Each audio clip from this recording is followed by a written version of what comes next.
Трампов велес се уште е актуелен во Соединетите Американски држави. Американската CNN изработи трилер репортажа за велешките момчиња кои создадоа фабрика за лажни вести, во исто време и фабрики за пари. Велес го опишува како заспан град во Македонија, кој е дом на десетина оператори кои произведуваат лажни вести, но се смислени така што ќе им го привлекуваат вниманието на американците. Секој клик додава пари на нивната сметка. Како што пишуваат во репортажата, во текот на последните неколку недели од претседателската кампања во САД, лоцирани биле повеќе од 100 сајтови, сите од Велес. Произведувале лажни вести, во кои најчесто се фаворизира републиканскиот кандидат Доналд Трамп. That is a lie, and that's mixed in with news and the main political page.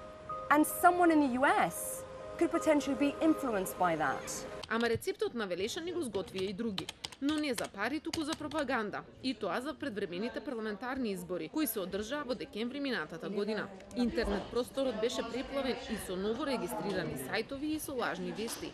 Најспецифични беа вестите кои доаѓаа од хрватски или српски интернет портали. Го оцрнуваа Зоран Заев, а какомонија се ширеа во домашните медиуми, најмногу во телевизиите. Но интересно за нив беше што беа регистрирани на месец пред изборите, и тоа не во Хрватска или Србија, туку во Македонија. Нова ТВ тогаш објави дека Сазнајамо РС и Ало.com.hr водат до фирми поврзани со луѓе од владеачката ВМРО ДПМН. Една од лажните вести објавена на лажните хрватски и српски сајтови беше онаа со наслов: Заев ќе ја федерализира Македонија за мито од 10 милиони евра. Ова активно го пренесува македонските медиуми, блиски до тогашната власт. Се искористи и во предизборните говори. Го имаше и во рекламните материјали. Го добивте СДСМ. За промена на јазикот, притиснете 1. За промена на името, притиснете 2.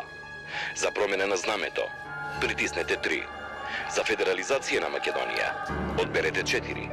Но и овие избори се чини дека нема да изостанат така наречените балони информации. Стравот од наплив на мигранти се расшири меѓу јавноста, а се започна од 200, дека се подготвува изградба на згради, каде ќе се вдомат бегалците.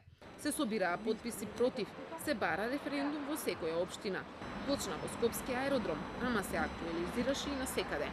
Последна во низата лажни вести е онаа за лажната анкета за рейтинзите на најголемите политички партии. Денот кога Телма и МЦМС требаше да ги објават резултатите од спроведената анкета, на порталите блиски на ВМРО ДПМН е осамна паралелна, лажна, наводно исто така спроведена од МЦМС.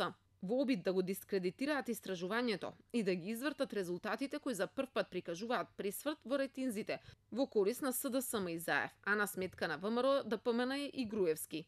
Познавачите велат дека во вакви случаи професионалните медиуми може да ја исправат нереалната слика. Да ги демаскираат тие обиди да се информира, односно да се дезинформира публиката, но и заедно со други актери во општеството да учествуваат во таа заедничка координација за надминување на проблемите.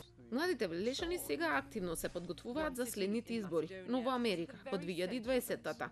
Ним им требаат пари од лажни вести. Македонија е во пресред на локалните избори и пред предизвикот кому му треба власт, дојдена со помош на лажни вести.